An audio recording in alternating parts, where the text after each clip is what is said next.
Buenas tardes a todos, a todas y a todos. Les queremos dar la bienvenida a el tercer panel de esta tarde y también a nuestro interludio que va a abrir nuestro panel. A continuación viene el interludio de Ángel Barra, quien nos va a abrir este panel, como ya bien dije, con la lectura de su cuento Presencia.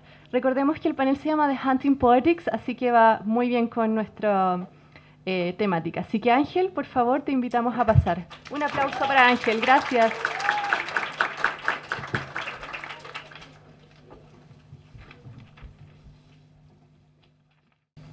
Se escucha bien, ¿verdad? Que no sé.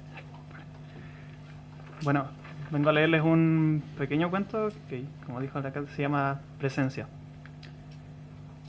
En mi casa solían penar. Al principio, cuando vivíamos todos juntos allí, nunca tuve miedo de que me pasara algo. Creo que era el ruido constante que se produce cuando hay mucha gente compartiendo un mismo espacio, o el hecho de que yo era muy chico y mi mente era incapaz de imaginar esas cosas. Sin embargo, con el tiempo todos empezaron a partir. Primero mi madre, luego mi hermano, después mi hermana, mi padre y hasta los animales. Con los años solo quedé yo. El silencio que contrajo la casa al estar tan vacía, poco a poco aumentó mi perturbación. Real o tan solo fruto de mi paranoia, tenía miedo de que algo o alguien me viniera a visitar por las noches. Varias veces escuché el ritmo acelerado y pesado de alguien corriendo en el segundo piso, donde solían estar mi pieza y la de mi hermano durante nuestra infancia. Lo mismo sucedía con las ollas y las sartenes cada vez que iba a limpiar el patio y perdía de vista la cocina. Pasé noches enteras estirado en la cama, sin poder dormir, convencido de que mis ojos no eran los únicos que no conseguían cerrarse en la oscuridad. Fue ahí cuando decidí poner la música a todo volumen durante las noches. Música alegre, llena de vida. Por años eso me animó a sentirme a salvo. Hace largo tiempo que la casa dejó de pertenecerme. Más por indiferencia que por un genuino deseo de echarla abajo o venderla al mayor costo posible, la propiedad fue pasando de familiar en familiar, cada cual más lejano que el anterior. Vagos y esquivos primos se dieron sin mucha objeción a las presiones de algún vecino. El vecino dio paso a alguna novia de su primer hijo. La novia dio paso a una amiga de infancia que recién llegaba a la ciudad, y así fueron pasando los años, y la casa seguía donde mismo. En la actualidad cayó en manos de una familia de completos desconocidos. Sin embargo, con el tiempo he aprendido a apreciar a esta gente nueva que ha llegado tan repentinamente, tal vez por el hecho de que ellos, a diferencia de quienes se hicieron cargo antes, aprecian el valor que tiene el hogar en sí. Es bueno saber que después de tanto tiempo ha vuelto la alegría que conlleva la presencia de una familia, en el día a día, en las pequeñas vivencias, en los pequeños gestos que en muchos lados ya no se dicen ni se hacen, pero que en los silenciosos rostros de cada madre, de cada padre, de cada hija y cada hermano exclaman ser realizados. Esta familia tiene eso, y pienso que es maravilloso.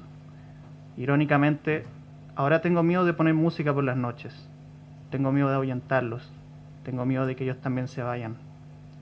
Tengo miedo de que descubran que sigo aquí. Muchas gracias.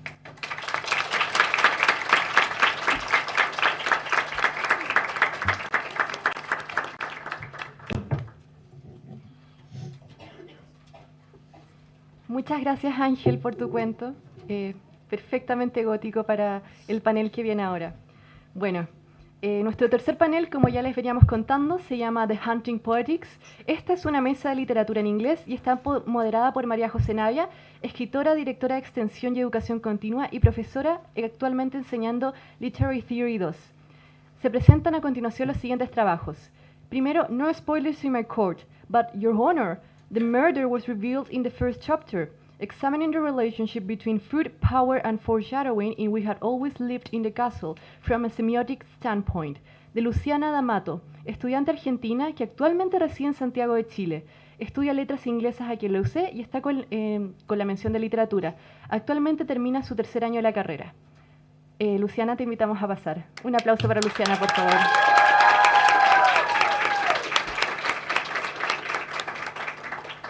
Se presenta también el trabajo Phantom Trouble, The Presence of Ghosts in Ennia's Ghosts and Legends of the World's Finest, de Antonia Toñi de la Cuadra, quien es estudiante de letras inglesas. Su autor favorito es Oscar Wilde, pero también le interesa mucho el psicoanálisis y la literatura medieval, especialmente la leyenda artúrica. Antonia fue la ganadora del primer lugar del concurso de cuentos de otoño edición 2024. Antonia, te invitamos a pasar. Un aplauso, por favor.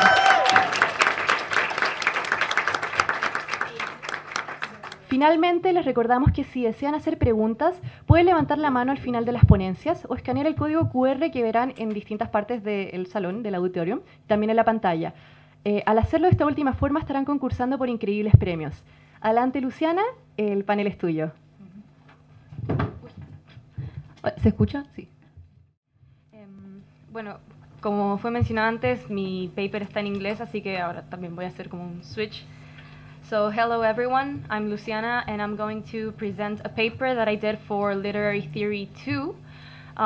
It's about the novel by Shirley Jackson, We Have Always Lived in the Castle, and fair spoiler warning because I'm gonna be talking about the entire plot of it from a semiotic standpoint. So, like most Gothic novels, Shirley Jackson's We Have Always Lived in the Castle deals with a fair amount of suspense. The narrative, led by Mary Catherine Mary Cat Blackwood, creates an atmosphere of tension which raises doubts within readers as to which of the sisters is actually responsible for the murder of the family, and what could have motivated the culprit to commit such an act. Although it is only revealed at the end of the 8th chapter that it was Mary Cat who poisoned the entire family, some readers claim they knew from the very beginning. It can be argued that the protagonist's unconventional nature and macabre thoughts could be responsible for this gut feeling. Nevertheless, this weirdness Mary Cat exhibits can be analyzed and studied through Ferdinand de Saussure's semiotics. To provide some context, Saussure's sign consists of two main elements, the signified, the idea or the meaning being communicated, and the signifier, the sound image that conveys it. The relationship between these two elements is arbitrary and depends on social convention, as there is nothing in the sound image itself that relates it to the concept it represents, with onomatopoeias being the exception, other than community agreement. In this paper, the concept of the signifier will be applied to food as a manifestation of power, which is in turn the signified, to showcase how specific phrasings might have foreshadowed Mary Cat to be the poisoner since the first chapter, and that is my thesis statement for the paper. So, to begin with the first argument, the first paragraph of the novel already states that every person in the family other than Mary Cat and Constance are currently dead, though it does not specify how they died. As the chapter develops, readers might get the idea that they were poisoned from certain dialogues by people in the village. For instance, Jim Donnell, another character from the town, tells Joe Durham, "Just if you get invited to dinner, Joe, you just be sure and say no thank you to Miss Blackwood," to mock Mary Cat. Moreover, the Harris kids on the porch sing a song mimicking a conversation between the sisters that implies that Constance would poison Mary Cat by giving her a cup of tea. By the end of the first chapter, the reader is likely to have the impression that the Blackwood family died of some sort of poisoning. Establishing this is crucial in order to fully understand the relationship between food and power in the narrator's mind throughout the first chapter of the novel. Furthermore, in Saussure's theory, language is a system of signs, and signs are created through social conventions. This characteristic is reflected by the presented story. It is not only inside the character's mind that food can be linked to power. There are multiple instances in this novel where the town's behavior suggests that food, cooking, sitting down to have dinner, can be connected to power dynamics. However, as this paper's focus is in the first chapter, consider the following close reading. So, this is a quote from page 14, and it says, "The way they live up in their fine old private estate, with their fences, and their private path, and their stylish way of living, well," Jim Donnell said, "he smelled too. I can always tell people I used to know the Blackwoods. They never did anything to me that I can remember, always perfectly polite to me. Not," he said and laughed, "that I ever got invited to take my dinner with them. Nothing like that." That's the end of the quote. So the Blackwood family is, in Mary Cat's own words, despised by the rest of the town. This prejudice is not entirely unwarranted, as Mary Cat's father often referred to them as trash. Nonetheless, it is important to analyze Jim Donnell's choice of words. He says that he never got invited to take dinner with them. And we know as readers that back when the Blackwoods were alive, they had upper-class guests from out of town, and those were people that they deemed worthy of inviting over for a meal. And Jim Donnell appears very resentful over the fact that he was not a member of those selected few that the Blackwoods did not look down upon. Earlier in the chapter, Mrs. Donnell says, "The Blackwoods always did set a fine table. referencing the groceries that Merricat is buying. And this line is very powerful as it implies the Blackwood family's social status through the amount of food they are buying. In a similar way, food and related concepts have strong implications in Merricat's narration. Her description of the village includes the following quote: "It was as though people needed the ugliness of the village and fed on it." And also, "When I came towards the rows of stores, I thought about burning black painful rot that ate away from the inside, hurting dreadfully." Both of these quotes contain phrasings that make reference to eating in a way that hurts the town that Merricat herself hates. When boys chant at her mockingly from their porch, she curses at them internally, and she says, "Their tongues will burn as though they had eaten fire, and in their bellies they will feel a torment hotter than 1,000 fires." Later on in the story, we discover that Merricat killed her family by lacing sugar with arsenic, which is why the last quote, the whole "in their bellies they will feel a torment hotter than 1,000 fires," could be said to foreshadow the method Merricat chose to kill her family. As for the motive, which is the final argument, take the following close reading. This is a quote, and it says, "It was enough to feel them all there, in the back of me, without looking into their flat gray faces with their hating eyes. I would have liked to come into the grocery store some morning and see them all, even the Alberts and the children, lying there crying with the pain and dying. I would then help myself to groceries, I thought, stepping over the bodies, taking whatever I fancied from the shelves, and go home." That's the end of the quote. So from the beginning of this scene, it's striking how difficult it is for Merricat to conduct day-to-day affairs, such as getting groceries. As stated by her in the second page of the novel, she strongly dislikes the village, and the village is very judgmental to her as well. As readers, however, we later on find out that Merricat was sent to bed without supper as punishment multiple times throughout her life. This is the explanation we are given to her motive for murder, not getting meals when she needed to. Thus, it might be logical to reason that the quote above foreshadows it. Merricat wishes the village a painful death, as she did her family, in order to be able to get the food that she needs to survive.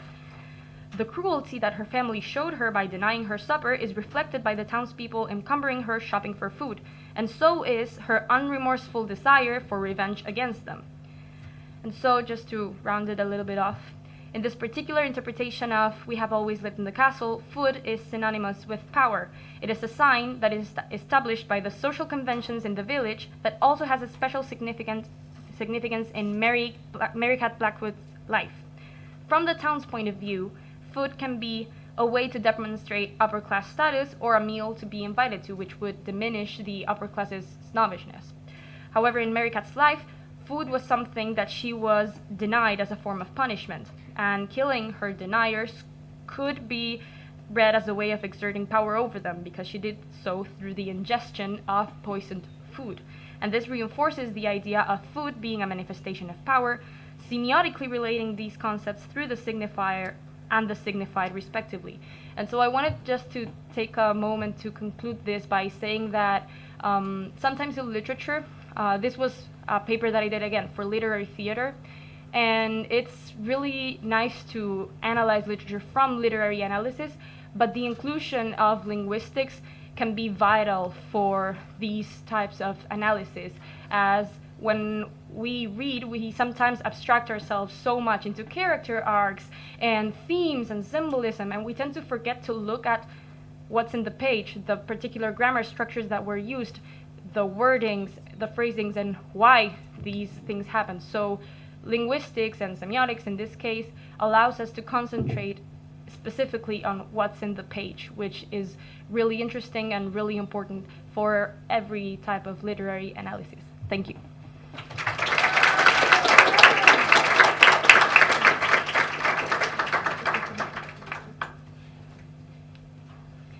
Solo quiero agradecer la invitación a estar acá moderando este panel. A mí me encanta el coloquio de estudiantes de pregrado porque me parece muy bonito que los profesores moderemos las mesas de los estudiantes. Me parece que es precioso y ojalá que eso no se pierda. Tal vez en algún momento, en una evolución de esto quizás podrían ser paneles mixtos donde presentaran profesores y estudiantes. Creo que también podría ser algo bonito, pero me parece muy linda esta instancia. Agradezco a quienes están acá. Hay muchas personas de mi curso, aquí también. Así que después, no sé si Catalina o ahí venimos pasar una hojita para que se puedan anotar y si alguien después hace preguntas, me avisa y le debo el sticker para el jueves a quienes participen. Pero una razón también de invitarlos hoy día era porque son papers de estudiantes que han hecho para los cursos, ¿no? En el caso de Luciana es un paper de Literary Theory, en el caso de Antonia no, pero sí fue estudiante mía en Literary Theory y entonces nos parecía también importante con Catalina de la Fuente, que es una de las organizadoras y su ayudante estrella de este curso, el que pudieran también escuchar estas presentaciones. Después tengo comentarios y preguntas para Luciana y después para Antonia, pero quería solamente agradecer y también avisarle a los que son de mi curso que vamos a contar ahí después la presencia y la participación si es que hacen preguntas después al final. Eso, ahora vamos a escuchar la presentación de Antonia de la Cuadra, que como dijo Catalina es la flamante ganadora también del concurso Cuentos de Otoño. Justo después de este panel a la 1:30 vamos a hacer una premiación cortita también para mis estudiantes y los que puedan quedarse para que el aplauso sea más fuerte cuando entreguemos los premios. Se los agradezco. Eso. ¿Aló? Ya, este trabajo también está escrito en inglés, así que voy a presentar en inglés. Este fue un trabajo del OPR Graphic Novel con el profesor Francisco Díaz, que lamentablemente ya no se encuentra con nosotros.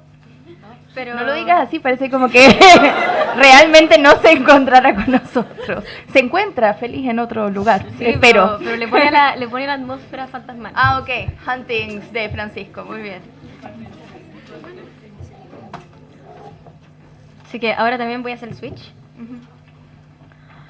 Hi, my name is Antonia, and today I will be presenting to you Phantom Trouble, which is a comparative analysis of Anya's Ghost and DC's Legends of the World's Finest, which are two very different graphic novels. However, they both deal with the topic of ghosts in their own way, and I will carry out a comparison of how they both do that. Firstly, we need some theory, contextual theory of what ghosts are.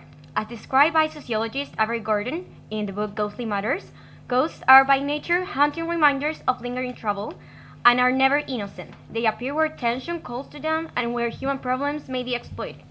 Similar ideas were developed by Thomas Foster in How to Read Like a Professor, and although Foster's idea of a ghost is encompassed in the category of vampire because they feed on a victim, he emphasizes this tendency for selfishness and self-preservation. Now, considering what was said by both these authors, or although more extensively than what I just said, and what I have observed in media, I created like a little of a ghostly checklist, like the characteristics you need to check in order to be considered a ghost. Firstly, no longer being alive, obviously. Second, unfinished business, which it's represented through a tendency for exploitation. And finally, being bound to the physical realm through either an object or through the ghost's physical remains from where they used to be alive. Now, a little bit about the graphic novels, because I said they were different. Anya's Ghost is a coming-of-age graphic novel, and it tells the story of Anya, who is a teenage Russian immigrant, and she finds herself having trouble fitting into American society because she does not fit the standard of the stereotypical American teenager. And she faces a lot of bullying, and she's excluded, and she has a lot of insecurities about that. And she is exploited by Emily, which is the ghost of a girl her age. However, Legends of the World's Finest is a 3-issue superhero graphic novel in which Superman gets possessed by a demon, and it's basically up to Batman to save the world. Now, a little bit about Emily and Tullus and how they may be understood as ghosts. Firstly, they are both dead. Emily falls by dying into a well, where Anya eventually finds her remains. And while the demise of Tullus is not explicitly stated, we find out that he passed and he spent like a really long time in hell until he was accidentally released by one of his descendants. Second, they both have this unfinished business that they want to achieve through the exploitation of their victims. It's interesting that both their unfinished business are closely related to violence, because how Emily actually died is that she burns down the house of the guy she liked because he had a girlfriend, and she ends up killing him and the girlfriend, falls into a well while fleeing from justice. Toulouse used to be an extremely sadistic warlord who wanted to achieve basically world domination and the colonization of several groups of people. Because they died, they could not achieve this goal. Emily's unfinished business is living the idyllic life she envisioned for herself, the way she wants it. And Toulouse's unfinished business is domination, basically. And they are both bound to objects, to the physical realm as well. Emily is bound to her skeleton, to her physical remains, her corpse. And well, a lot of Toulouse's power is linked to his battle axe. Now, how else are they similar? It's in their modus operandi on how they carry out the exploitation of Anya and Superman. Firstly, their initial approach is similar because they both approach them with lies, with false pretenses, although they're slightly different as well. In Anya's Ghost, Emily tells Anya a completely false story. She tells her that someone broke into her house, murdered her parents, and that while she was fleeing from her attacker, she fell into a well in order to gain her sympathy. However, Toulouse is partially honest. He tells Superman that he was like this terrible person, this sadistic warlord. However, he tells him that he feels very guilty about that. And he feels very guilty because of his wrongdoings. His descendants were cursed. And this curse causes his descendants to be extremely violent individuals. He convinces Superman that he can stop this violence from happening by helping him lift the descendant placed upon the curse placed upon his descendants. However, in order to lift the curse, he needs to be completely free, and wants to enlist Superman's help into defeating Blaze, who is the demon that held him captive in hell. Their modus operandi is also similar in the terms of that their victims are manipulated, and that causes behavioral changes in them. In Anya's case, firstly, Emily manages to gain her trust by helping her at school, helping her socially. She helps her cheat on tests, get invited to parties, and that warms Anya up to her. And then she begins manipulating her and causing changes in Anya's behavior, and starts making Anya behave in ways that she's not fully comfortable with, while also further feeding Anya's idea that Americanization is the only way that she can fit in. In the case of Toulouse, as he begins to get Superman more comfortable with exerting violence. Many of you probably know that Superman is a very noble individual, but he starts getting him progressively more comfortable with being sadistic as well. And once Superman lowers down his guard, Toulouse takes full control of his mind.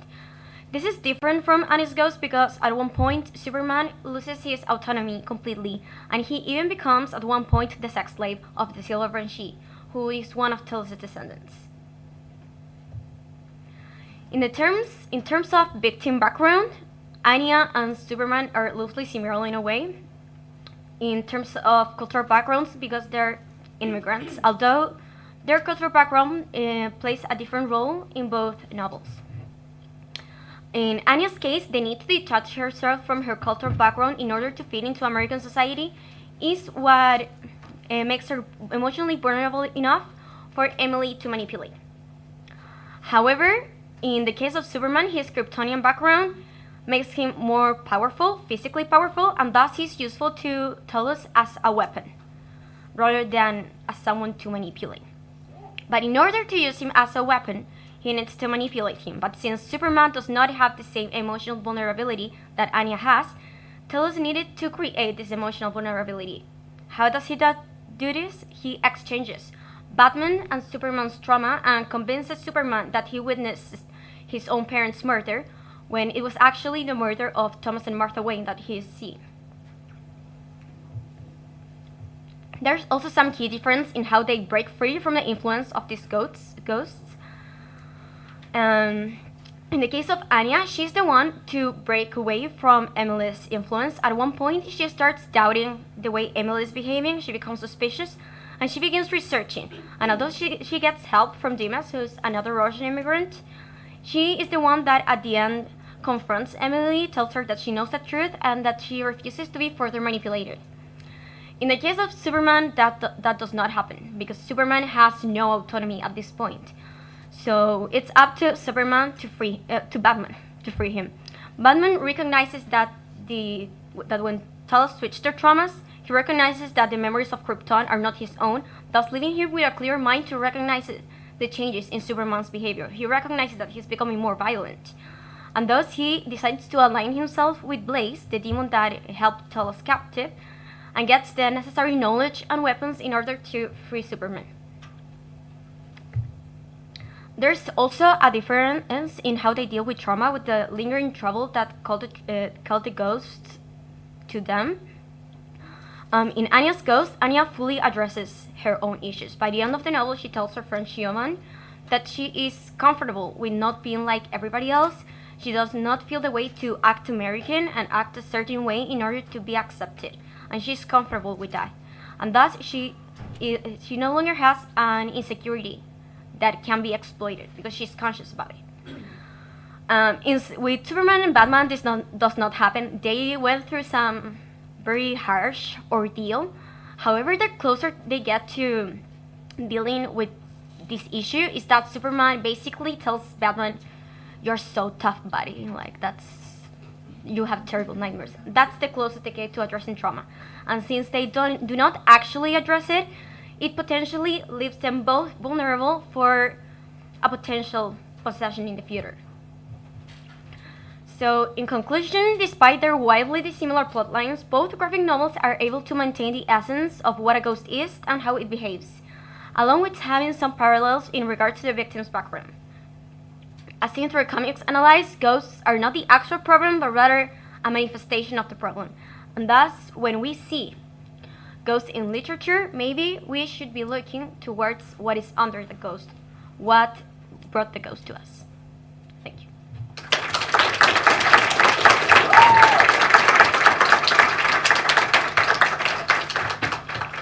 Thank you very much. I don't know if should we do this in English or in Spanish. I don't know. Both. Todas las anteriores como quieran. I don't know. Okay. Solo por si hay gente que está aquí de público que no necesariamente es de literatura inglesa, creo que mejor hacer las preguntas en español por si acaso, para que no discriminar a nadie y que todos puedan conversar, independiente de que puede ser Spanglish, si hay algún concepto o algo que es más fácil transmitir en inglés y qué sé yo. Yo quería preguntar primero, los que están aquí, que me conocen, soy la profesora de teoría, entonces me importa y me dan ganas de preguntar cosas de ese estilo. Entonces, tengo... primero, sobre Luciana quería decir algo a partir de este comentario que ella hace al final, ¿no? La importancia de poder usar también conocimientos que vienen de la lingüística para analizar literatura, que es algo que nosotros hacemos en clase y que es importante y que de alguna manera también trae de vuelta la importancia del close reading, ¿no? Que es quedarse en el lenguaje y pensar que cuando hacemos teoría literaria o analizamos literatura después en cualquier curso que ustedes tomen acá en la carrera, lo que estamos enfrentando es lenguaje, ¿no? O sea, eso es antes que cualquier otra cosa, ¿no? Y obviamente el lenguaje, las palabras, de qué manera se construyen los párrafos, las oraciones, cómo se construyen las atmósferas, los personajes y qué trae detrás. Entonces, gracias por ese llamado también a volver a la página, porque a veces uno se va muy lejos con las interpretaciones y es como, ¿pero qué dice el texto? ¿No? ¿Cuál es la palabra que está usando para decir lo que ustedes están analizando? Me parece buena lección en la vida, para todas y todos. Pero para Luciana quería preguntar, porque hablas, y me encanta, ¿no? Y creo que está muy bien hecho, toda la reflexión sobre la comida, ¿no? Pero, no pero en un sentido negativo, uno dice pero y es como se asusta, no es un pero negativo.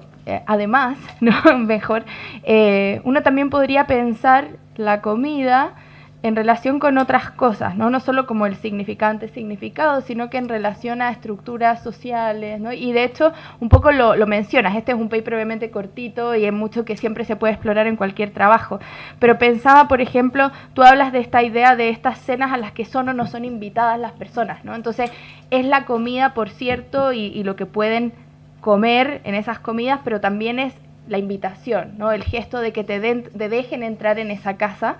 Y que por supuesto una de las maneras en que nosotros en nuestra vida diaria dejamos de entrar a alguien a nuestra casa es porque invitamos a almorzar, a comer, ¿no? Es un gesto y un ritual social. Entonces me preguntaba, y esto obviamente si no te acuerdas o quieres llevarlo por otro lado también está bien, pero pensaba de qué otras maneras también podemos pensar eso de la comida y quizá, no sé, articularlo desde la hospitalidad, por ejemplo, pensaba.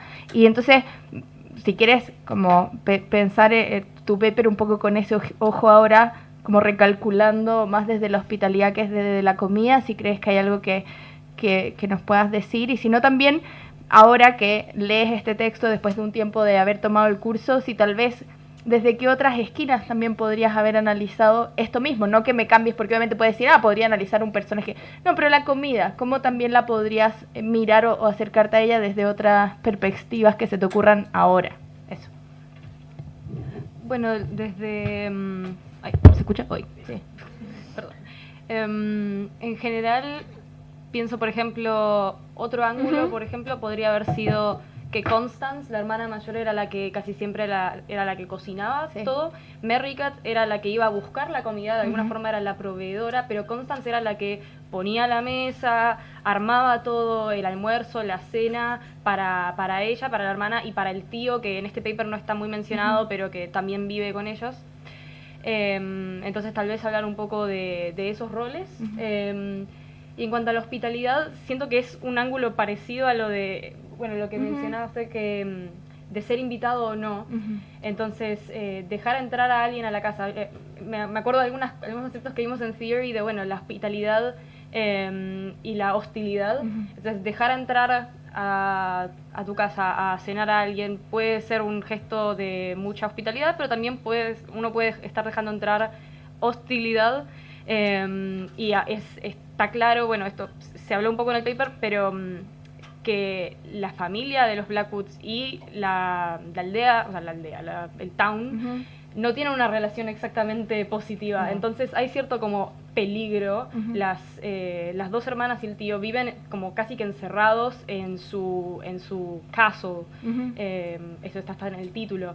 Entonces, ¿cómo invitar a alguien tanto a comer o a estar adentro de tu no sé, propiedad privada en esta historia puede traer ciertos riesgos y también puede verse como un gesto de hospitalidad o de ser gentil.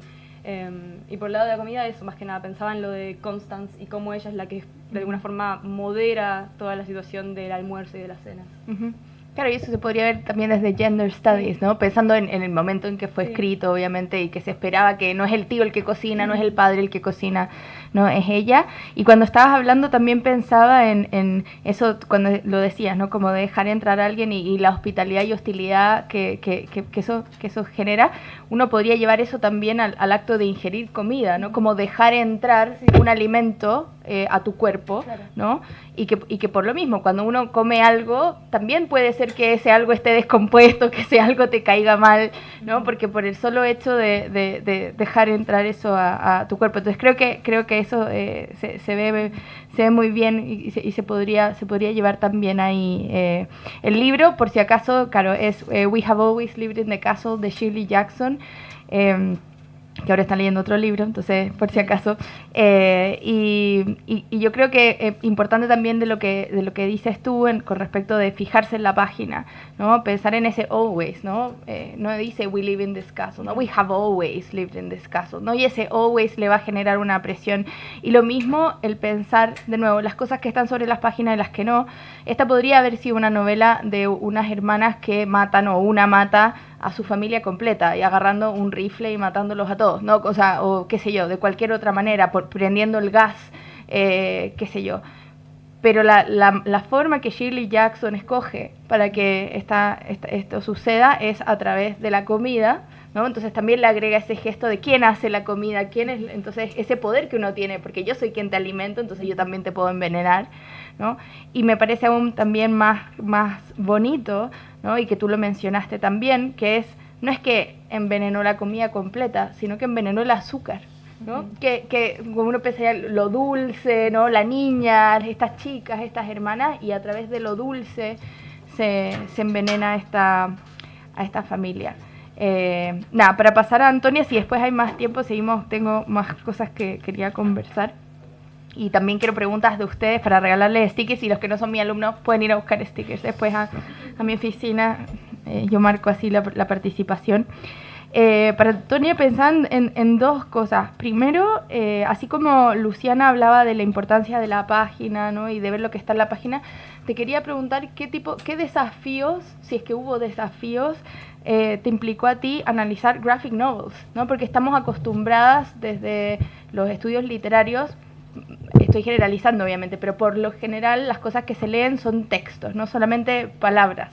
Y obviamente analizar una novela gráfica implica no solo analizar los globitos de texto, sino que también hay cosas que pueden venir desde las imágenes, ¿no? Más allá del texto. Entonces, eso era lo primero. Y lo segundo, para decirte las dos y que te largues a hablar sin más, lo otro, de nuevo por mi formación de profesora de teoría, me encantó lo que hiciste de este checklist, pero lo que entendí, porque de nuevo, este no es paper de mi clase, entonces no lo conozco, cómo fueron las instrucciones dadas para hacer este paper. Lo que entiendo es que ese checklist lo hiciste en base a tu sentido común, tus lecturas, tu interpretación, ¿no? No es un checklist que estás tomando de otro autor u otra autora, que no tiene nada de malo. Pero me preguntaba si habías usado alguna teoría para analizar la figura de los fantasmas o no. Te insisto, no sé cuál, tal vez no era requisito para nada, y entonces me dices, no era requisito, no usé nada, no pasa nada. Pero es solo mi curiosidad de si te habías acercado al fenómeno de los fantasmas desde alguna esquina teórica. Eso. Voy a responder la pregunta de teoría primero. Sí, bueno, está el libro de Avery Gordon, que es un libro de sociología. Sí, entonces, Matters. sí, que de hecho me lo prestó la profe. Era para... Ya, ahora todo calza. Presto libros para papers de otros cursos también. Que fue muy útil y hablaba mucho acerca de la memoria y cómo a veces los fantasmas son metafóricos, no necesariamente son esta aparición, pero yo al tiro lo conecté con una aparición y dije, esto me sirve, me encanta. Y también me basé un poco en, como mencioné, Thomas Foster, pero Thomas Foster igual tiene un acercamiento que a veces, algunas cosas que dice, como se le frowned upon, es como un poco funable a veces. Pero él tiene al ghost mencionado dentro de la categoría de vampiro, alguien que consume a una víctima. Sin embargo, no desarrolla la idea del fantasma tanto como desarrolla la idea del vampiro. La idea del vampiro la desarrolla muy largo, habla de todas las connotaciones que puede tener el literalmente consumir como la sangre de alguien, pero al fantasma, a pesar de que es súper común, lo menciona muy poquito, pero en base a lo que dijo él y lo que dijo Avery Gordon, aunque son dos acercamientos distintos, literario y sociológico, y como que lo que yo he visto, yo me creé esta idea de lo que se iba a considerar para los propósitos de este ensayo como un fantasma. Así que igual esta definición está sujeta a este ensayo. Y en términos de lo de graphic novel, sí, la verdad es que sí. Como que la imagen igual representa no necesariamente un desafío, pero sí es una información extra que hay que tener en consideración. No solo tenía que fijarme en lo que dicen específicamente, como cuando Emily específicamente le dice a la Anya que todo lo que está haciendo ella ahora son improvements, que la está mejorando, está cambiando su esencia, pero es una mejora. Sino que también había que fijarme en como todo el arte. Anya's Ghost es, no sé si se dieron cuenta las imágenes que había, pero es una novela gráfica que está en blanco y negro, que yo encuentro que va muy en línea con toda la temática porque refleja mucho como esta idea del teenage angst, como el angsty, como que Anya está como en este estado emocional que encuentro que está muy bien reflejado. También las líneas son como claras, los dibujos son un poco más infantiles, como que te recuerdan igual que dentro de todo Anya sigue siendo una niña, entonces obviamente es manipulable. Perdón, se me estaba secando la garganta. Hablamos mucho. Pero en cambio, el Legends of the World's Finest, primero que nada el estilo es como... No es un estilo de cómic más tradicional, sino que era un poco como medio como arte alternativo, que igual refleja como el contenido alternativo de este cómic particular, como que demonios y posesión no es algo que veamos todos los días con Batman y Superman. Yo encuentro que refleja este estilo alternativo y también como las acciones y cómo se mueven, como eso también que mencioné, por ejemplo, de que Superman le decía a Batman, muy fuerte tus pesadillas, como, qué fuerte eres, hermano. Está en el medio de la pelea, no sé si lo notaron en la imagen. Y los colores asociados con la pelea, con las armas, son de este verde súper vibrante que contrasta con todo el resto. Entonces como que igual hace énfasis en el hecho de que están peleando mientras hablan de sus emociones. Entonces obviamente no está correctamente addressed. Eso, gracias. Buenísimo. Ahí no sé, yo puedo seguir conversando y preguntando, pero no sé, Catalina, si tienes preguntas que hayas Tenemos recopilado, mucho- si hay preguntas acá. Tenemos bastantes preguntas, pero como tenemos poco tiempo, vamos a tomar algunas. Esta pregunta, un segundo, estoy buscando, es para Luciana. Luciana, ¿considerarías que este uso de foreshadowing favorece o hiere el libro, considerando la recepción de la audiencia a la predictibilidad del final? Pregunta Francisca Gutiérrez. En general, yo creo que lo favorece, o sea, saber o empezar a tener la sensación extraña de hay algo acá que es raro, hay algo que no se está diciendo del todo, pero que de alguna forma está siendo comunicado, como que contribuye al final del día a lo tenso de la narrativa, a lo raro de la forma de narrar, porque Merrical como narradora, creo que en algún momento lo mencioné en el paper, pero no es una narradora súper convencional. De hecho, es una unreliable narrator, y eso es algo que nos damos cuenta después de, obviamente, cuando se termina de revelar, pero justamente cuando se termina de revelar no es un shock, y está bueno ese efecto, porque muchas veces uno espera que en los libros de suspenso haya como un shock en el giro, el plot twist de cuando se revela. Y en este caso, lo interesante del libro no es necesariamente el plot twist, sino lo opuesto, como cómo se va construyendo esta sensación de extrañez con la narrativa y con la narradora en sí. Así que creo que es algo que favorece en general. Súper. También muy cortito te preguntan, ¿qué inspiró tu paper? Pucha, la verdad es que me acuerdo que cuando tenía que hacer el primer paper, no sabía muy bien si iba a ser algo que estuviera bien, que estuviera completamente mal, pero teníamos muchos textos porque en Literary Theory vemos un montón de textos distintos, y el de Saussure, en verdad, ya lo habíamos visto en algún otro ramo y lo conocía como bien. En ese momento me sentía como más confiada con ese texto que con los otros, que manejaba los conceptos, pero no estaba segura si iba a usar el ángulo correcto o no. Entonces, probando más o menos de qué forma lo podía aplicar al texto, como ver qué me interesaba del texto y cómo podía utilizar teorías, me di cuenta de que podía usar a Saussure y a la semiótica como justamente como una unión entre la lingüística y la literatura para generar una lectura de este estilo. Así que fue medio como ir probando y ver qué funcionaba. Fantástico. A esta audiencia especialmente les sirve la inspiración para escribir papers. Tomen nota. La última pregunta, o penúltima también puede ser dependiendo, la pregunta Gonzalo Sebastián para Antonia de la Cuadra. Pregunta en inglés, dice, ¿Do you perceive any similarities between the ghostly manipulation and the real life abusers' manipulations? Puedes responder en español, en inglés, como prefieras. En español, como para el público, Gonzalo, toda la razón. Es que justamente... Sebastián. Es justamente eso. En un minuto yo usé la palabra que Emily prays, como de pray. Claramente es lo mismo que hace un abusador con su víctima, como que se porta como un depredador y empieza a buscar por dónde puede explotar distintas vulnerabilidades. Por ejemplo, en el caso de Turus y de Superman, esa vulnerabilidad emocional no estaba, entonces la crea para poder explotarlo y poder efectivamente manipularlo. En el caso de Emily usa un lenguaje súper manipulador, sabe perfectamente qué hacer, como es básicamente un grooming. Es un grooming diferente en los dos casos, pero sí es un grooming, es exactamente lo que hace un abusador con su víctima. Y por eso justamente es una explotación de la víctima, así como también en la vida real es una explotación de la víctima. Fantástico. Gracias por esa pregunta. También otra pregunta cortita para ti, Toñi, y creo que con eso cerramos. Daniel Campos pregunta a Antonia, ¿qué otras figuras fantasmagóricas crees tú que vale la pena explorar en futuras investigaciones? Ya. Así como dentro de los cómics, yo diría que la misma Silver Banshee, que tuvo un rol muy menor aquí, pero ella está como un poco en lo que está como entre qué es persona, entre qué es fantasma, es como complejo, y yo encuentro que sería muy interesante como estudiar esa liminalidad. También estoy ya como más... Figuras fantasmales como en general en literatura también. A mí personalmente me gusta mucho el The Turn of the Screw. Encuentro que eso juega mucho con la idea del trauma que está como por debajo, como todo lo que tú tenés que lidiar, lo que quieres ver, lo que no quieres ver.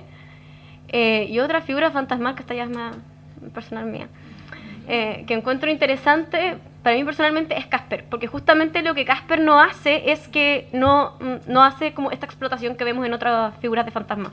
No tiene una víctima a la que ataca, como se presenta gente que tiene cierto... Por ejemplo, la niñita en la película de la Christina Ricci, creo que. Creo en la película de Christina Ricci, la de Casper con Christina Ricci, me parece que. Ella igual tiene una cierta vulnerabilidad emocional, pero Casper como figura fantasmal no está ahí para explotar esa vulnerabilidad emocional, sino que también se presenta como vulnerable a ella y están como en un piso más igual. No como acá, que por ejemplo vemos como unas distancias de poder y esta manipulación. Y me parece muy interesante cómo hace como una subversión de lo que tradicionalmente es un fantasma. Muchas gracias, Antonia. Y bueno, con esto cerramos este panel. No sin antes contarles y primero agradecerles a la profesora María José Navia por su tiempo, por estar acá, por moderar. Le queremos dar un gran aplauso, por favor, de parte de la audiencia. Y también le queremos pasar un pequeño reconocimiento como gesto de agradecimiento. Esperamos que le guste. Ah. Tiene un libro especial dedicado. ¡Qué seca! También les pedimos al panel junto a Ángel si se pueden quedar un segundo para que nuestra fotógrafa oficial les saque unas fotitos. Y también, porfa, si se pudieran quedar los que más puedan un ratito para la premiación. Por favor. También, genial. Y a la 1:30 iba a ser breve, Increíble. pero para que nos sumen con más aplausos. Los que puedan. No les vamos a quitar todo el almuerzo, les prometo. Y por último, también les queremos contar que ya tenemos a los premios ganadores del sorteo de las preguntas. Todos los que pusieron preguntas estaban compitiendo. Y los tres, porque son 3 premios, son Francisca Gutiérrez, Scarlett Chávez y Gonzalo Sebastián. Así que les pedimos que pasen adelante a buscar su premio.